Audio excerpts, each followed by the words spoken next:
오늘 읽은 말씀 우리 내용을 너무나 잘 아는 내용인데요. 제가 설교를 준비하면서 우리 학생 청년들에게 설교를 좀 같이 만들어 보자. 그래서 제가 두 가지 질문을 이렇게 주었어요. 우리가 싫어하는 사람이 누구인가 하는 겁니다. 어떤 사람이 좀 우리가 싫어하는 사람일까?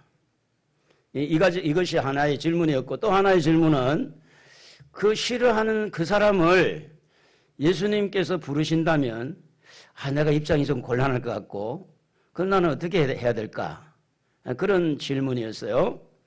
거기에 대한 이제 댓글을 부탁을 했는데, 내가 싫어하는 사람은 어떤 사람인가 할 때 상대방을 무시하고 이기적인 사람은 난 싫다라고 이야기했어요. 그 사람을 예수님이 부른다면 내 마음은 어떨까? 이기적이고 상대방을 무시하는 그 사람을 예수님이 부른다면 막 복잡한 감정이 들 것 같다는 거예요. 복잡한 생각이 좀 복잡할 것 같은데 그래도 나 같은 사람도 불러주셨다는 것을 생각할 것 같은다 이런 말을 했어요. 또 하나는 내가 싫어하는 사람은 어떤 사람인가? 정확하지 않는 잡지식을 가지고 그것이 맞다고 우기는 사람. 사실 제가 논리의 뒷바탕이 되는 사실이 아닌 것을 맞다고 우기는 사람을 굉장히 싫어합니다. 상당히 이성적인 이야기죠.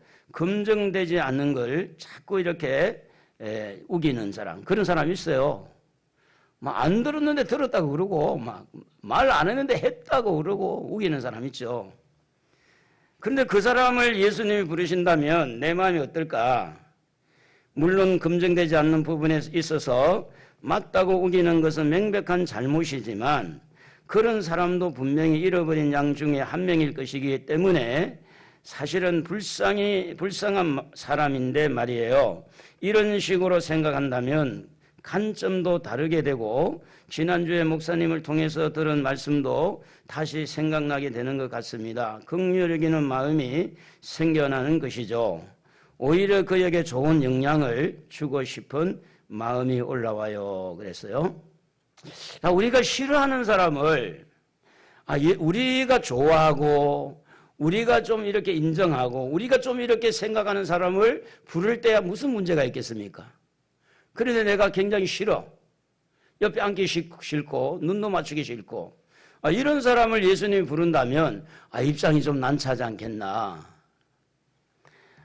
또 하나를 소개하면 내가 싫어하는 사람은 어떤 사람인가?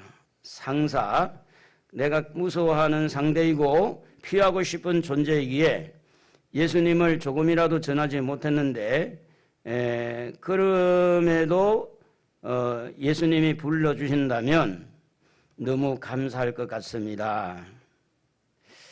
자, 예수님이 부른다는 이 말에 대다수의 이 댓글을 올린 우리 학생 청년들의 말이 뭐냐면 폭이 좀 넓어지는 거예요. 생각을 다시 해보는 거죠.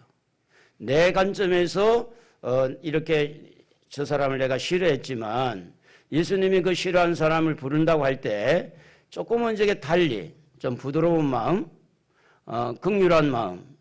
그 사람도 죄인이고 나도 죄인인데 같이 주님이 불러주신 것에 대해서 거부감이 약간은 있을 수 있겠지만 그래도 인정해주고 받아들이고 싶어하는 그런 마음들이 좀 열린 것을 우리가 보게 됩니다. 오늘 본문에 나오는 세 종류의 사람이 소개되고 있는데 첫째는 예수 그리스도입니다. 죄인을 부르시는 예수. 두 번째는 죄인이라고 왕따를 당하고 죄인 취급받고 있는 세리와 죄인들입니다. 세 번째 부류는 자칭 의인이라고 생각하고 자기들은 상당히 괜찮은 윤리적인 사람, 도덕적인 사람, 상당한 나는 예의도 있고 예절도 있고 나는 상당한 부분에 다른 저런 세리와 죄인들과 같지 않고 말도 공손하게 하고 예쁘게 하고 생각도 이기적이지 않고 또 이렇게 우기지도 않고 고집도 안 부리고 그저 그냥 상대방을 존중해주고 이렇게 좋은 자기 입장에서 볼 때 자기가 의인이라고 생각하는 부류가 소개되고 있습니다. 예수님은 과거에도 지금도 죄인들에게 관심을 갖고 있죠. 아멘이십니까? 지금도 죄인들에게 관심 가지고 있지만 앞으로도 예수님은 여전히 죄인들에게 관심을 가지고 있습니다. 어느 날 우리가 올챙이 시절을 잊어버리고 우리도 예전에 담배 피고 술 먹고 난장판 가운데서 여러 가지 이렇게 하나님 싫어하는 그런 죄인들이었는데 그거 다 까먹었고 이제 예수님의 말씀으로 또 성령으로 이렇게 정화되고 좀 조금 이렇게 우리가 조금 괜찮은 사람 됐다고 죄인들을 거부하게 되어지면 우리의 관점하고 예수님의 관점이 포인트가 달라질 수 있다는 겁니다. 예수님은 여전히 죄인들에게 긍휼의 눈으로 바라본다면 오늘 우리는 언젠가부터 죄인들을 싫어하는, 죄인들을 좀 멀리하고 싶어하는, 고집불통하고는 가까이 안 하고 싶은, 소통이 잘 안 되는 사람하고는 안 만나고 싶은, 그리고 욕심이 너무 많은 사람, 그 사람 옆에는 가기 싫어하는 마음들이 어느 한순간에 우리 속에 잠재적으로 이렇게 올라오고 있는 것을 우리는 느낄 수가 있다고 하는 겁니다.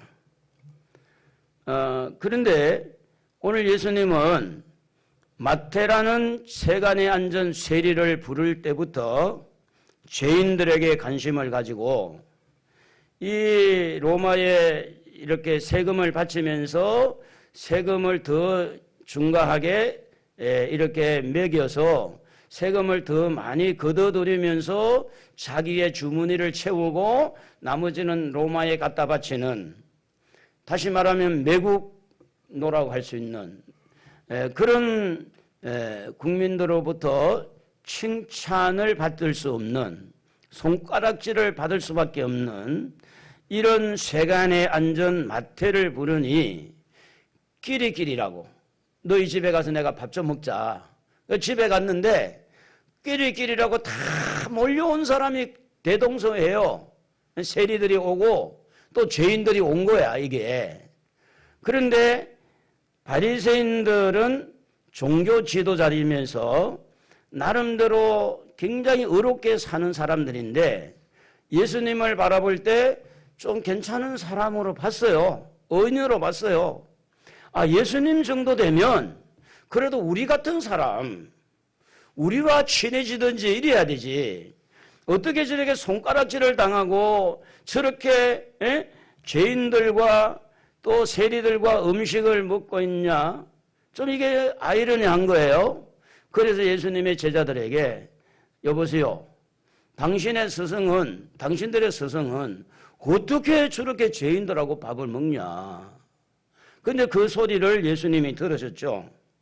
예수님이 들으시고 예수님은 말씀을 분명히 하죠. 나는 의인을 부르러 온 것이 아니라 죄인을 부르러 왔다. 그렇게 말합니다. 오늘 여러분은 의인이십니까? 죄인이십니까? 아니면 이것도 저것도 아니십니까? 여러분은 누구예요? 자, 우리는 죄인이지만 예수님의 십자가 보혈로 의인이 된 줄로 믿습니다. 할렐루야. 그럼에도 불구하고 이 땅에 사는 동안에는 여전히 우리는 죄에서 자유함을 누릴 수가 없어요. 왜냐하면 바리새인같이 때로는 판단하고 지적하고 비판하는 그런 세력이 우리 안에 있을 수가 있어요. 때로는 세리들과 같이 이상하게 그냥 사전 산다고 돈 좀 엄마 돈을 조금 일빙땅을 해먹고 알게 모르게 이렇게 여기서 저기서 세금을 포탈하고 얼마든지 우리에게 연약함이 있을 수가 있어요. 예수님이 보는 관점은 여전히 바리새인도 죄인이요, 예수님의 제자들도 죄인이요, 저 세리와 죄인들도 죄인이기 때문에 예수님의 눈은 죄인들을 향해서 가 있는데 오늘날 우리는 얼마나 많은 부분에서 성장이라고 하는, 변화라고 하는, 우리가 예수님을 닮아갔다고 하는 그런 상황에서 어느 한 부분에서만 사람들을 바라보는 거예요. 그래서 예수님의 시각과 우리의 시각이 차이가 날 수가 있다. 그래서 예수님은 그 당시에도 죄인을 향해서 초점을 맞추고 있지만 오늘도 예수님은 죄인들을 향해서 초점을 맞추고 있습니다. 미래에도 예수님은 죄인을 향해서 여전히 죄인들을 향해서 예수님의 관심은 가지고 있는 겁니다. 여러분, 예수님이 죄인들과 같이 했다는 말은 죄인들에게는 큰 희망이잖아요. 죄인들을 가까이 했다는 것은 죄를 지은 것에 대해서 예수님이 뭘 그렇게 잘했다, 세금을 포탈했으니까 잘했다, 죄를 짓고 사니까 참 재미있지, 죄를 짓고 사는 그것에 대해서 응원하거나 인정하는 것이 아닙니다. 그것을 두둔한 것도 아니에요. 분명히 죄인은 죄인이고 잘못은 잘못된 거예요. 그러나 잘못했다고 감옥에 가두고 잘못했다고 처벌을 한다고 해서 그 죄 문제가 해결되느냐? 해결될 수가 없어요. 예수님은 죄 문제 자체를 해결하기 위해서 이 땅에 오신 줄로 믿습니다. 할렐루야. 그렇기 때문에 죄인들을 좋아할 수밖에 없어요. 죄인들이 잘해서 좋아한 게 아니에요. 그 죄인들의 죄를 해결해 주는 쪽에서 죄인들을 받아들이고 죄인의 죄 문제에 대해서 예수님이 십자가에 짊어지고 그들의 죄를 사해 주기 위해서 그들과 가까이 하는 거지. 그들이 여전히 죄 짓는 그 모습을 보고 예수님이 기뻐하거나 즐거워하는 것이 아닙니다. 그런 면에서 예수님은 죄인들과 함께 했다고 이렇게 말씀을 하고 있는데 오늘 10절에 보면 그렇게 기록되어 있어요. 예수께서 마태의 집에서 앉아 음식을 잡수실 때에 많은 세리와 죄인들이 와서 예수와 함께 그의 제자들과 함께 앉았더니 예수와 그의 제자들과 함께 어떻게 보면 제자들 역시도 예수님이 이런 집을 또 갑니까? 그래도 좀 이렇게 정직하고 좀 진실하고 고집 부리지 않고 이기적이지 않고 뭔가 이렇게 배려하고 뭔가 이렇게 좋은 일을 하는 사람을 찾아가야지.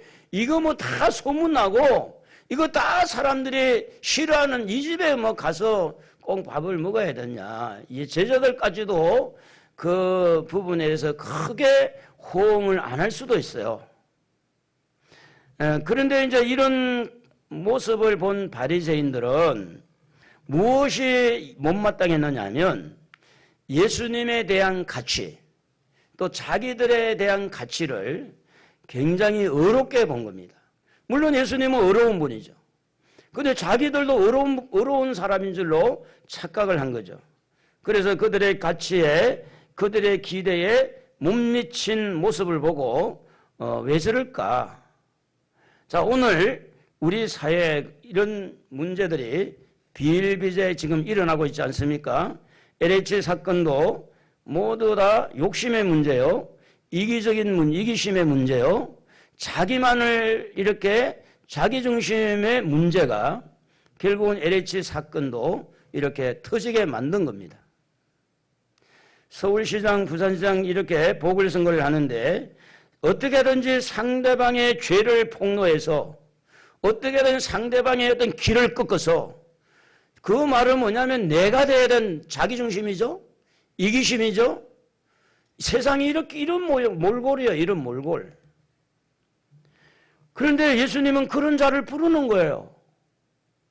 그런 자를 향해서 같이 가서 밥 먹자는 거예요. 그 집에 들어가서 그 사람뿐 아니라 떼거리로 몰려온 죄인들과 함께 밥을 먹고 담소를 나누고 그들에게 희망과 용기를 주려고 하는 그 예수님의 그 마음은 오늘날 우리가 LH 사건을 보고 무슨 서울시장을 부산시장을 놓고 온갖 이렇게 자기들 당, 자기 사람, 자기 중심으로 똘똘 뭉쳐있는 이런 어떻게 보면 손가락질을 당할 수밖에 없죠. 그러니까 이런 부분에서 우리는 귀찮은 거고 관심도 안 갖고 싶고 뉴스도 보기 싫고, 그런데도 불구하고 예수님은 그런 죄인들을 향하여 관심을 갖고 있으니 우리는 다시 한번 우리 자신의 마음과 우리 자신의 가치관을 수정하거나 조금 이렇게 조정을 해볼 어떤 그런 기회가 되었으면 좋겠다 하는 겁니다. 그러면 사람들이 싫어하는 자들, 사람들이 멀리하는 자들을 예수님께서 부르실 때에 예수님은 죄인들을 부르시는 그 마음, 어떻게 사람들이 싫어하는데 왜 예수님은 그 사람들을 부를까? 예수님 마음은 도대체 무슨 마음일까? 라고 볼 때 오늘 우리는 지난주에 말씀을 드렸듯이 긍휼을 누리는 자, 예수님은 내가 긍휼을 원하고 오늘 그렇게 성경은 기록하지 않습니까? 13절에 내가 긍휼을 원하고 제사를 원하지 않는다는 말씀이 나와요. 예수님의 마음에 무엇이 있기 때문에 사람들이 싫어하고 사람들이 멀리하고 싶은 그 사람들을 주님은 관심을 가지고 그들을 만나고 그들을 이렇게 부르시느냐. 마태야, 나를 따르라. 마태는요, 세간에 앉아 있어요. 아직 자기의 죄 문제가 해결되지 않았습니다. 마태는 여전히 죄 가운데 빠져 있는 겁니다. 예수님과 같이 식사하는 사람들, 죄인들, 세리들 여전히 죄 가운데 세금을 이렇게 포탈하고 이렇게 걷어들이 가지고 남기고 여전히 죄를 짓고 사는 사람들이에요. 이 사람들이 무슨 회개를 했습니까? 잘못했다고 지금 용서를 구했습니까? 아무것도 안 했어요. 아무것도 안 했어요. 그런데도 불구하고 예수님이 그들을 부르신 것은 예수님 자체적으로 그 죄인들 자체를 바라보는 긍휼함, 불쌍히 여기는 마음이 있기 때문에 그들을 부르셨다는 거예요. 그들을 불렀다는 겁니다. 여러분, 우리가 이해를 잘 돕기 위해서 예수님을 이렇게 믿고 따랐던 사도 베드로, 이 베드로는 십자가에서 예수님이 못 박혀 돌아가실 때 멀리 이렇게 멀찍이 와서 불 쬐고 있다가 여자 조그만 꼬맹이 여자들이 당신도 예수님의 제자 아니냐 이렇게 물어볼 때 예수님을 3번이나 부인한 사람입니다. 모른다는 거예요. 나 예수 모른다. 도대체 그 사람이 누구냐? 전혀 모른다는 거예요. 거짓말쟁이죠. 예수를 믿으면서 안 믿는다는 거짓말이잖아요. 예수를 알면서 모른다는 거짓말이잖아요. 거짓말을 한 것을 예수님이 모를까요? 알죠. 만약에 여러분 예수님의 마음에 긍휼한 마음이 없었다면 어떻게 베드로를 받아들이겠어요? 긍휼한 마음이 없으면. 여러분, 또 하나는 사도 바울이라는 사람이 다메섹까지 쫓아가서 예수 믿는 사람 잡아서 가두고 예수 믿는 사람을 적극적으로 반대하는 사람. 다메섹까지 가서 예수 믿는 사람을 잡아서 끌고 오려고 하는 이런 사람인데 그 사람을 예수님이 만나준 거예요. 이 바울의 마음에는 씩씩하고 씩씩거리고 이렇게 화가 나 있고 예수라는 예수자 말만 나오면 열받는 사람입니다. 너 예수 믿어 잡아 죽인다는 거예요. 예수 믿는 사람만 지금 두들겨 패고 싶고 죽이고 싶고 지금 속에서 그냥 예수라는 말만 들으면 열이 막 이렇게 올라오는 사람이 바울이라는 사람이 사울, 예전에 이름은 사울인데, 근데 예수님의 마음이 긍휼한 마음이 없었다면 뭐 때문에 그런 사람을 만나주겠어요? 바울이 예수를 찾아서 만난 게 아닙니다. 예수님을 만나고 싶습니다 해서 만난 거 아니에요. 예수님을 적극적으로 반대했는데도 불구하고 예수님이 그를 찾아가신 것은 무슨 마음이냐? 예수님 안에는 긍휼한 마음이 있어서 그런 거예요. 오늘 예수님의 마음이 여러분 공의로운 마음만 있었다면 우리는 벌써 지옥불에 떨어집니다. 그런 예수님 마음에 긍휼한 마음이 있어서 우리가 가끔 시험에 들고 힘들면 때로는 불평도 하고 원망도 하고 때로는 짜증도 내고 연약함이 있는데도 불구하고 오늘 우리 여기까지 주님께서 불쌍히 여기고 우리를 이끌어 주신 것은 순전히 그분의 안에 있는 긍휼 때문에 우리를 여기까지 인도하신 줄로 믿습니다. 여러분, 하나님은 긍휼히 여길 자를 긍휼히 여기잖아요. 하나님의 긍휼은 하나님의 선한 뜻이라 그래야 되죠. 선한 뜻. 자, 기준이 하나님의 긍휼의 기준을 두는 거하고 잘못한 것에 기준을 두는 거하고 이 기준이 어디에서 시작이 되느냐가 굉장히 중요한 거예요. 우리는 무슨 이야기를 할 때 그 사람의 잘못을 놓고 이야기를 많이 합니다. 이렇게 해서 잘못됐고 저렇게 해서 잘못됐고 그러니 당신은 잘못됐다. 잘못이라는 문제만 거론을 해서 잘못의 기준을 두고 이야기가 되어지는 경우가 많습니다. 그러나 엄마가 이제 그 속에 들어와요. 아니면 아버지가 그 속에 들어와요. 엄마나 아버지는 잘못된 데 기준을 두지 않습니다. 이 아이가 어떻게 잘못된 데서라도 희망을 잃지 않고 좌절하지 않고 세상으로 빠지지 않고 지금 너무나 잘못되었지만 이 아이가 잘 되기를 원하는 어머니와 아버지의 마음에는 무슨 마음이 있느냐면 아이를 향한 긍휼한 마음이 있는 거예요. 긍휼한 마음이 있기 때문에 대화가 달라요. 말이 달라요. 분명히 아이가 잘못했어. 잘못되어 있어요. 아주 나빠.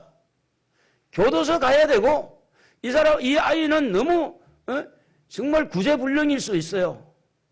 그런데 엄마의 마음은 이 아이가 군대를 가더라도 교도소를 가더라도 애가 변화되기를 기대하고 불쌍히 여기는 마음이 있는 거예요. 너 대신 내가 감옥에 가줄게. 그럴 수 있는 것이 바로 엄마고 아버지예요. 하물며 우리 하나님이 창세기 3장에 보면 선악과를 따먹고 난 다음에 여자의 후손을 약속할 때 하나님의 긍휼에서 시작이 된 거예요. 그래서 여자의 후손이 뱀의 후손의 머리를 상하게 한다는 이야기는 뭐냐면 예수님의 십자가를 엄두에 두고 하나님의 긍휼을 표현한 거죠. 그런데 여러분, 자칭 의인이라고 하는 이 사람들에게는 긍휼이 필요 없습니다. 자기의 행위, 자기의 의로움, 자기의 어떤 성과, 자기의 업적, 자기의 어떤 덕스러움, 예의, 예절, 윤리적인 도덕적인 자기가 잘한 것을 자꾸 의롭다고 말을 하니까 거기에 걸려든 사람은 다 거기에 반한 사람은 죄인이 되어버린 겁니다. 그래서 바리새인들에게는 예수님이 볼 때 그들에게는 긍휼함이 필요가 없었어요. 그러나 다른 사람에게 손가락질을 당하고 왕따를 당하고 무시를 당하고 사람 대우를 못 받는 죄인들과 세리들에게는 주님의 긍휼이 필요했어요. 여러분, 우리가 언제 회개가 됩니까? 정말 내가 잘못했습니다. 그건 이성적으로 이론적으로는 가능해요. 정말 가슴을 찢으면서 통곡을 하면서 정말 하나님 앞에 눈물을 흘릴 수 있었던 것은 그분의 긍휼함에 내 심령에 와닿는 이런 죄인인데 주님은 나를 불쌍히 여기는구나. 그때의 눈물이 쏟아지는 거예요. 어떤 사람이든 하나님의 긍휼이 필요한데 그런데 어떤 사람은 긍휼을 모르는 긍휼에 관심이 없는 사람이 너무 많아요. 여러분 안에 하나님의 긍휼이 여러분 심령성 깊이 깊이 젖어들기를 주의 이름으로 축복합니다. 그러면 여러분 살아납니다. 살아나요. 우리에게 연약함과 허물이 있다 할지라도 우리에게 여전히 변화되지 못한 모습, 우리 안에 여전히 이기적이고 자기중심적이고 세상적인 여전한 연약함이 내 안에 있다 할지라도 우리는 이것이 기준이 되면 안 돼요. 우리에게 기준은 하나님의 긍휼이 되어야 될 줄로 믿습니다. 우리에게 어려움이 아무리 있다 할지라도 그것이 기준이 되면 안 돼요. 하나님의 긍휼의 기준이 되도록. 왜냐하면 하나님은 우리에게 긍휼을 베풀기를 원한다는 거죠. 그리고 이제 이 예수님의 마음, 무슨 마음이 있기에 이런 죄인들을 불렀을까? 예수님 마음에는요, 은혜로운 마음이 있어요. 은혜로운 마음. 사실은 여러분, 은혜라는 것은요, 모든 사람을 포용할 수 있는, 긍휼도 마찬가지지만 그분이 은혜를 주실 때는요, 그냥 베푸는 거예요. 조건부가 아닙니다. 우리가 사랑이라고 하는 단어를 볼 때 아가페라는 단어는 그냥 주는 사랑이잖아요. 모성애나 부성애처럼. 예수님을 반대했던 사도 바울의 고백을 들어보면 이 바울이요, 도무지 예수님의 은혜나 사랑을 받을 수 없는 자인데도 그가 예수님의 찾아오심에 대해서, 예수님이 나를 만나주심에 대해서, 예수님이 나를 긍휼히 여겨주시고 예수님이 나를 만나서 나를 변화시켜 주신 거기에 대해서 이 사도 바울은 뭐라고 고백을 하느냐면, 고린도전서 15장 10절에 보면 나의 나된 것은 하나님의 은혜다, 이렇게 고백합니다. 나의 나된 것, 내가 이렇게 된 것은 하나님의 은혜다. 내게 주신 그의 은혜가 헛되지 아니하여 내가 모든 사도보다 더 많은 수고를 하였으나 내가 한 것이 아니요 오직 나와 함께 하신 하나님의 은혜라, 이렇게 돼 있어요. 여러분, 이 말은 무슨 이야기인가? 이런 이야기예요. 은혜를 너무 크게 받다 보니까, 너무 큰 은혜를 받다 보니까 그분을 위해서 일하고 싶었어요. 그분을 위해서 뭔가 좀 이렇게 보답하고 싶었어요. 그러다 보니까 그분이 간 길을 간 거야. 그분이 요거들 먹을 자리에 그분이 어떤 부분에서 멸시를 받고 그분이 하던 그대로 그분의 길을 따라가는데 전도의 문을 열고 선교를 하고 죽을 고비를 넘기고 매를 맞고 욕을 얻어먹고 그런 걸 다 하면서 그것을 이길 수 있었던 그것은 내 믿음이 좋아서 이겼다고 말하지 않습니다. 내가 제자 훈련을 잘해서 이겼다고 말하지 않아요. 그 바울은 이렇게 내가 많은 사람들보다 더 많이 수고하고 더 죽을 고비를 넘기고 더 고생을 했어도 그 가운데 그분의 은혜가 아니었으면 나는 일 못한다. 여러분, 은혜로 일하는 사람, 은혜를 아는 사람은 자기 자랑을 안 합니다. 자기를 안 나타내요. 은혜를 아는 사람은 우리 하나님을 자꾸 드러내는 거예요. 하나님의 은혜입니다. 하나님이 하셨습니다. 하나님이 도우셨습니다. 하나님이 우리 가정을 이루시고 하나님이 우리 교회를 인도하시고 우리나라를 지켜주시고 하나님이 하셨습니다.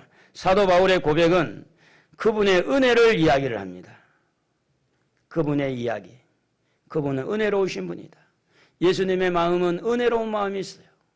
그 은혜가 우리에게 흘러 들어올 때 우리가 예수를 거부하고 예수를 핍박하고 예수를 반대함에도 불구하고 우리 그분의 은혜가 우리를 완전히 장악할 때 다메섹에서 예수님이 바울을 찾아온 것처럼 변화가 일어난다는 거죠. 그래서 바울은 고린도후서 6장 1절에 보면 항상 하나님과 함께 일을 할 때는 은혜를 받아야 된다, 그렇게 기록합니다. 우리가 하나님과 함께 일하는 자로서 너희를 권하노니 하나님의 은혜를 헛되이 받지 말라. 교회 안에서 봉사를 합니다. 청소를 하고 방송실에서 반주, 또 이렇게 찬양단, 또 우리가 안내 모든 섬기는 것이 하나님의 은혜로 이 일을 감당하면 잡음이 안 나와요. 그런 내 힘으로 감당하면 잡음이 나와요. 바울은 하나님과 함께 일하는 모든 사람에게 요구하고 있어요. 하나님의 은혜를 헛되이 받지 말라. 다시 말하면 은혜가 먼저다. 은혜를 받아야 된다. 은혜를 받고 일을 할 때 일이 재미가 있다. 그렇게 말을 하는 거예요. 에베소 3장 7절에도 보면 이 복음을 위하여 그의 능력이 역사하시는 대로 내게 주신 하나님의 은혜의 선물을 따라 내가 일꾼이 되었노라. 하나님의 은혜 때문에 내가 일꾼이 됐다는 거죠. 하나님의 은혜의 통로가 예수 그리스도를 통해서 우리에게 온 거예요. 십자가에서 죽으신 건 뭡니까? 하나님의 은혜의 통로입니다. 십자가에서 우리가 용서받는 것이 뭡니까? 하나님의 은혜의 통로예요. 아멘이십니까? 아멘입니까? 여러분 은혜로 용서받는 거예요. 여러분 뭘 잘해가지고 용서받는 게 아니에요. 그러므로 죄인이 하나님의 은혜로 믿음도 선물을 받고 우리가 예수를 믿습니다. 나는 예수 믿습니다. 한번 해볼까요? 나는 예수 믿습니다. 예수 믿는다고 이야기하는 것도요 보면 주님이 내게 은혜를 주셔서 고백을 하게 만드는 거죠. 신앙 고백도. 코로나19로 인해서 많이 어렵잖아요. 이런 어려운 가운데서 하나님의 은혜에 자꾸 집중하면 뭐가 말이 달라져요. 생각이 달라져요. 어렵다, 어렵다. 이제는 죽을 지경이다. 전부 다 믿음 아닌 말, 부정적인 말. 이제는 틀려먹었다. 이제는 끝났다. 전부 다 그거는 자기 힘에서 나온 이야기죠. 하나님의 은혜의 맛을 아는 사람은요, 아무리 어려워도 하나님은요, 우리에게 은혜로우신 분이라 은혜를 주시기 때문에 길이 하나님 편에서는 길이 있는 줄로 믿습니다. 말이 달라요, 말이. 그래서 사실은 우리가 어떤 어려움을 당할 때 말을 가만히 들어보는 게 좋아요. 내가 무슨 말을 하는가? 또 생각을 한번 점검해 보는 게 좋아요. 어려움을 당할 때 내 생각이 무슨 생각이 많아지는가에 대해서 검증할 필요가 있습니다. 그래서 은혜를 받아라는 거예요. 은혜를 받으면 생각이 달라져요. 은혜를 받으면 말이 달라져요. 그래서 은혜를 헛되이 받지 마시고 은혜 받을 만한 때에 은혜 받는 일에 집중하기를 주의 이름으로 축복합니다. 할렐루야. 그러므로 하나님의 은혜가 있기에 우리 하나님은 욕심이 많은 사람도 부를 수가 있죠. 하나님 쪽에서 은혜가 강하기 때문에 이기적인 사람도 부를 수가 있죠. 하나님의 은혜가 너무 많기 때문에 이중적인 인격자도 부를 수가 있어요. 하나님의 은혜가 강하기 때문에 돈 좋아하고 돈만 밝히는 사람도 부를 수가 있다는 거예요. 아이고 저런 사람 안 불러야 돼. 그게 아니고 우리 하나님은 은혜가 많기 때문에 누구든지 저를 믿는 자는 멸망하지 않고 영생을 얻는다. 누구든지 다 부를 수가 있는 거예요. 그러므로 사랑하는 성도 여러분, 예수님은 하나님의 은혜의 전달자다. 우리도 하나님의 은혜의 전달자가 되시기를 바랍니다. 그러려면 우리가 은혜를 받아야 된다는 거죠. 하나님의 일은요, 하나님의 은혜를 받은 사람이 일을 해야 돼요. 찬양도요, 은혜를 받은 사람이 찬양하면 은혜로워져요. 설교도요, 은혜를 받은 사람이 설교를 하는 거예요. 그냥 하는 게 아니에요. 하나님의 은혜의 극치, 클라이막스, 하나님의 은혜 최고의 봉우리는 뭐냐면 십자가입니다. 오늘 우리가 종려주일을, 고난주간 이제 시작이 됐는데 오늘 고난주일이라고 하고 종려주일이라고 그러잖아요. 이 십자가의, 예수님의 십자가의 도는 하나님의 은혜의 극치입니다. 최고의 클라이막스. 하나님의 은혜가 뭐냐? 예수님의 십자가를 바라봐라. 하나님의 은혜가 뭐냐? 십자가에서 무슨 일이 일어났는지를 한번 묵상해봐라. 하나님의 은혜에 깊이 우리는 스며들 수 있고 그 은혜의 우물을 팔 수가 있다고 하는 겁니다. 그러므로 십자가의 도는요, 세리를 얼마든지 부를 수가 있고 죄인들을 얼마든지 용서할 수 있는 십자가의 도가 있는 겁니다. 그래서 십자가의 도는 미련한 자들에게는 이렇게 저 십자가에 아무것도 아니네 이럴 수 있지만, 십자가의 도는 하나님의 지혜로 이게 은혜구나. 멸망받을 자에게는 이 십자가가 아무것도 아니에요. 그러나 구원받을 자에게는 이 십자가가 너무너무 감사합니다. 여러분, 많은 찬양이 있지만 십자가와 관련된 찬양할 때 눈물이 나는 거예요. 세상에서 방황할 때 나 주님을 몰랐네. 내 맘대로 고집하며 온갖 죄를 저질렀네. 막 자기 마음대로 죄 지었다는 거죠. 예수여, 이 죄인도 용서받을 수 있나요? 이게 바로 십자가입니다. 십자가에서 용서받을 수 있어요. 이게 하나님의 은혜의 극치입니다. 그러므로 예수님의 십자가에 흘리신 그 피는 어떤 죄인도, 여러분의 죄도, 여러분이 싫어하는 사람의 죄도, 여러분들이 만나고 싶어하지 않는 그런 못된 사람의 죄도, 예수님의 십자가는 하나님의 은혜로 그들의 모든 죄를 씻을 수 있는 것이 뭐냐면 십자가의 보혈이라는 거죠. 십자가의 보혈. 주의 보혈 능력이 또다. 주의 피 믿어. 주의 보혈 뭐죠? 그 어린 양의, 맞아요? 가사가 잘 안 외워지네. 예수의 보혈이 능력입니다. 이 보혈 때문에 천국에 대한 확신이 생기잖아요. 여러분, 가만히 생각해 보세요. 목사가 많은 목회자가 있어요. 저도 다 개척해서 오늘 30년, 40년 가까이 돼가고 있는데, 이렇게 오랜 세월 동안 뭐가 있지 않으면 일을 하겠어요? 삐져가도 안 하지. 천국이 있고 하나님의 은혜가 있으니까 어려운 가운데서도 이 일을 하잖아요. 그러므로 십자가에서 여러분의 죄도 저의 죄도 용서가 되는 것은 내가 잘해서가 아니고 그분의 은혜 때문입니다. 그분의 은혜 극치는 십자가입니다. 이사야 1장 18절에 보면 여러분에게 어떤 죄가 있든지 주님은 이렇게 말씀합니다. 오라 우리가 뭐 하자고요? 서로 변론하자.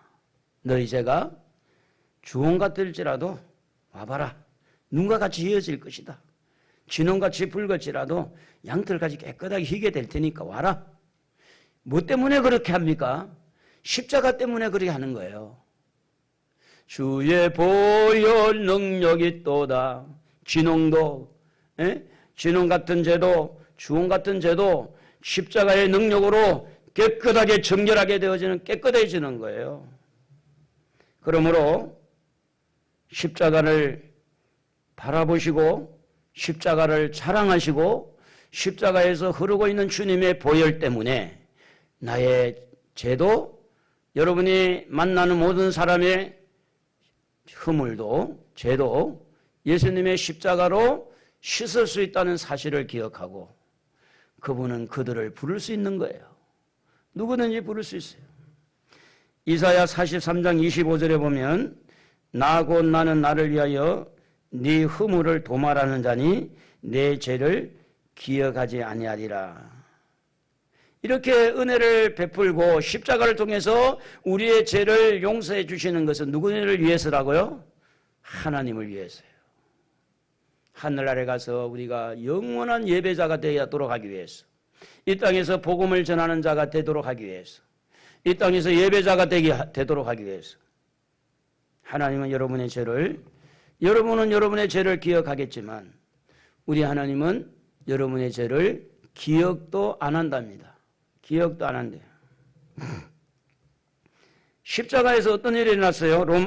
이사야 53장 5절. 우리 한번 아는 말씀이지만 다 읽어봅시다. 시작. 그가 찔림은 우리의 허물 때문이요 그가 상함은 우리의 죄악 때문이라. 그가 징계를 받음으로 우리가 평화를 누리고 그가 채찍에 맞음으로 우리는 나음을 받았도다.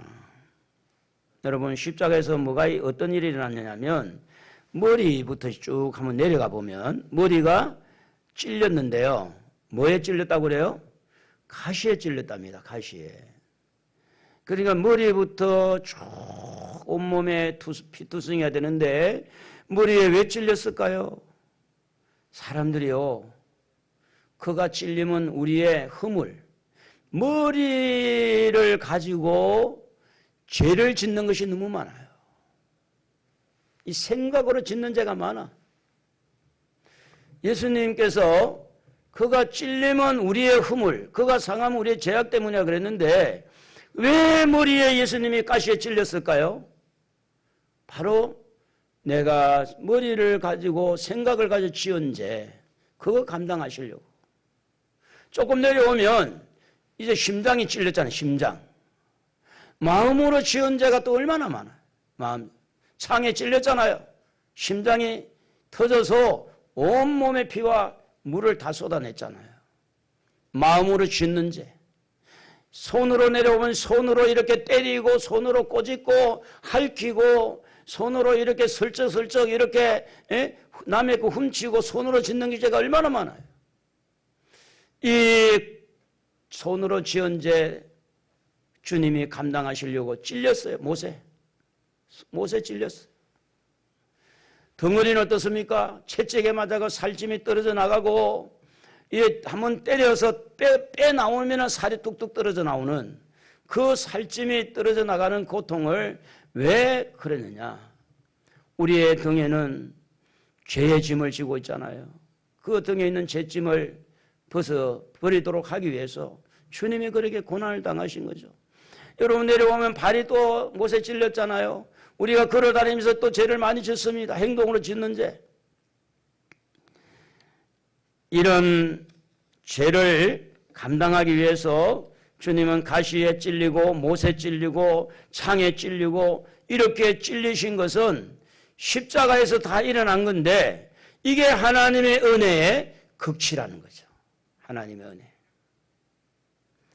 그러므로 죄를 용서할 수 있는 주님의 십자가의 도가 있기 때문에 죄인을 부르는 거예요.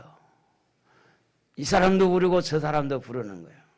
여러분도 부르신 이유가 여러분의 죄를 십자가에서 다 용서할 수 있는 은혜가 있기 때문에 여러분을 부르신 거지, 여러분의 죄를 용서할 수 있는 능력이 안 되면 뭐 때문에 부르겠어요?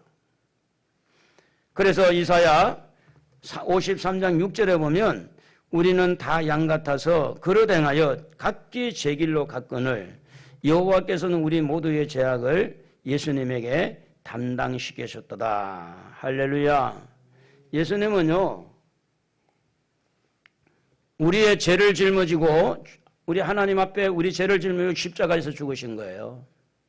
여러분의 죄, 저의 죄. 그렇기 때문에 예수님은 지금도 죄인들에게 관심을 가지고 여러분 주변에 여러분이 싫어하고 여러분이 거부하고 여러분이 만나고 싶지 않는 어떤 사람이라도 예수님은 그들을 부를 수 있어요. 그러니 우리가 예수님 부르는 길, 세례요한처럼 길을 좀 잘 닦아주는 게 좋아요? 막는 게 좋아요? 잘 닦아주는 게 좋지. 그래서 여러분을 통해서 예수님께서 여러분 주변의 사람을 부를 수 있으니 여러분이 어떻게 하든지 여러분에게 마음에 상처를 주는 사람도 또 여러분에게 여러 가지 여러분 마음을 아프게 한 사람도 그들을 예수님 마음으로 긍휼히 여기고 그들을 먼저 내가 손을 내밀어서 화해를 하고 그들을 불쌍히 여겨서 그들을 예수님 앞으로 인도하는 그런 세례요한이 예수님의 길을 예비한 것처럼 예수님이 잘 부를 수 있도록 여러분들이 예수님하고 좀 이렇게 사이좋게 좀 협력 좀 합시다. 할렐루야. 예수님은 원하는데 여러분은 싫어하고, 예수님은 부르고자 하는데 여러분은 안 부르고, 그게 뭐예요 그러면? 여러분은 은혜 받은 사람들인데. 그래서 하나님께서는요, 우리의 죄를 예수님께로 옮겨준 것처럼 우리가 전도의 대상자들, 다시 예수님께서 부르실 그들을 예수님 앞에 나오면 그들의 죄를 예수님에게로 옮겨주는 거죠. 그래서 우리는 죄에서 자유함을 누릴 수 있는 겁니다. 죄에서 자유를 얻게 함은 보혈의 능력, 보혈의 힘, 죄에서 우리가 자유를 얻게 됩니다. 그러므로 예수님은 어떤 강팍한 죄인이라도, 순수하지 못한 자라도, 정직하지 못한 자도, 욕심꾸러기도 주님은 부르실 수가 있어요. 왜 저런 사람을 부를까 그러지 말고, 누가복음 5장 32절에 보면 예수님께서 의인을 부르러 온 것이 아니고 죄인을 불러 회개시키려 왔노라, 이렇게 말합니다. 예수님 불러서 가만히 놔두지 않습니다. 불러서 눈물 흘리게 합니다. 감동받게 합니다. 사랑이 뭔지를 알게 해요. 용서가 뭔지를 알게 해요. 그러면서 내 잘못을 회개하고 하나님 앞에 용서를 구하면서 눈물 콧물 흘리면서 회개할 수 있는 기회를 성령께서 말씀을 통해서 길을 열어준다는 거죠. 불러놓고 괜찮아가 아니에요. 주님은 불러서 죄를 회개시킬 수 있는 능력 또한 주님에게 있는 줄로 믿습니다. 할렐루야. 그러므로 우리가 어떻게 주님의 부르심에 응할 수 있을까요? 우리는요, 이 노래를 한번 불러보면 좋겠어요. 다 같이 한번 아시니까 후렴만. 내 모습 이대로, 내 모습 이대로. 해봐요 한번. 시작. 내 모습 이대로 주 받아주소서. 날 위해 주 가신 주 날 받아주소서. 약한 모습 그대로, 죄인된 모습 그대로, 부족한 모습 그대로 주님 받아주십시오. 주님에게 가면 주님은 십자가가 있잖아요. 주님에게는 능력 있잖아요. 해결이 다 됩니다. 그래서 여러분 고린도 전서 1장 26절에 보면 형제들아 너희를 부르심을 보라. 육체를 따라 지혜로운 자가 많지 아니하며 능한 자가 많지 아니하며 문벌 좋은 자가 많지 아니하도다. 그러나 하나님께서 세상에 미련한 자들을 택하사 지혜 있는 자들을 부끄럽게 하려 하시고 세상에 약한 자들을 것들을 택하사 강한 것들을 부끄럽게 하려 하시며 하나님께서 세상에 천한 것들과 멸시받는 것들과 없는 것들을 택하사 있는 것들을 폐하려 하시나니 이는 아무 육체도 하나님 앞에서 자랑하지 못하게 하려 하심이라. 일자 무식자도 어떠한 자도 주님과 손잡으면 사람이 능력자가 되고 변화자가 되고 이 땅에 희망을 주는 자가 될 수가 있는 거예요. 얼마든지. 여러분 베드로를 보십시오. 어부 출신이잖아요. 예수님을 3번이나 부인했잖아요. 그럼에도 불구하고 예수님은 베드로를 불러서 그에게 계속해서 뭘 주느냐? 일거리를 던져주는데 요한일서 21장 15절에 보면 그들이 조밥 먹은 후에 예수께서 시몬 베드로에게 이르시되 요한의 아들 시몬아 네가 이 사람들보다 나를 더 사랑하느냐 하시니 이르되 주님 그러하이다. 내가 주님을 사랑하는 줄 주님께서 아시나이다. 이르시되 내 어린 양을 먹이라 하시고. 베드로가 어떻게 보면 학식을 가진 지식인은 아닙니다. 세상 말로 말하면 가장 낮은 자리에 직업을 가지고 있는 천한 직업을 가지고 있던 사람입니다. 왜 이런 연약한 사람을 주님이 불러서 어린 양을 먹이고 어린 양을 치고 이렇게 하라고 목회기를 가라고 하느냐? 하나님 사랑하라고. 내가 한 게 아닙니다. 하나님이 하신 거예요. 나는 지식도 없어요. 능력도 없어요. 그러나 하나님이 나에게 능력 주셔서 하나님이 나에게 지혜를 주셔서 하나님이 하신 겁니다. 하나님을 높이기 위해서 이런 자를 하나님이 선택한다는 거예요. 사랑하는 성도 여러분, 내게 아무런 능력이 없다고 너무 실망하지 마시고 내게 있는 능력으로 하지 말고 하나님이 주신 능력으로 일을 한다면 모두에게 희망이 있는 줄로 믿습니다. 할렐루야. 그러므로 오늘 이 말씀을 마무리를 하면서 우리가 싫어하는 사람, 정말 우리가 이렇게 좀 달갑지 않게 여기는 우리의 이웃들을 주님이 부를 수 있구나. 그러면 우리는 주님 편에 서야 됩니다. 주님 편에, 내 편에 서지 말고 내 편에 서면 너무 믿고 싫고 거부하고 싶지만 우리가 주님 편에 서면 주님의 마음을 닮아가요. 주님의 긍휼이 우리에게 오면 우리의 주변의 사람을 긍휼히 여길 수가 있습니다. 그러므로 주님은 여러분을 통해서 작은 예수의 어떤 빛과 향기를 드러내기를 원해요. 예수님이 여러분을 용서한 것처럼 여러분 마음에 좀 싫은 사람도 예수님 마음으로 용서를 하고 그들에게 손을 먼저 내민다면 틀림없이 놀라운 일들이 일어날 것입니다.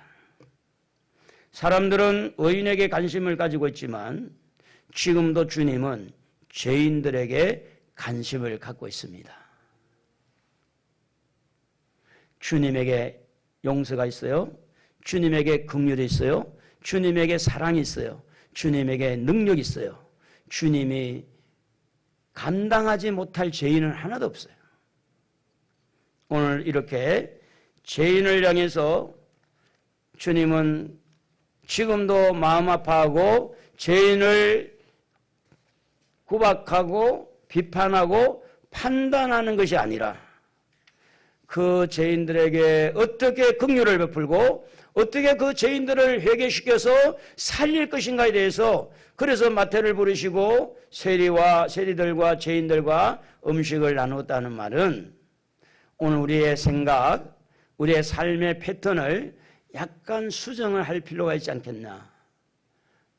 일상생활에서 우리가 만나면서 주님이 원하는 대로 성령의 이끄심을 받아서 좀 마음을 좀 넓혀서 주님의 뜻을 한번 따라가 보십시다.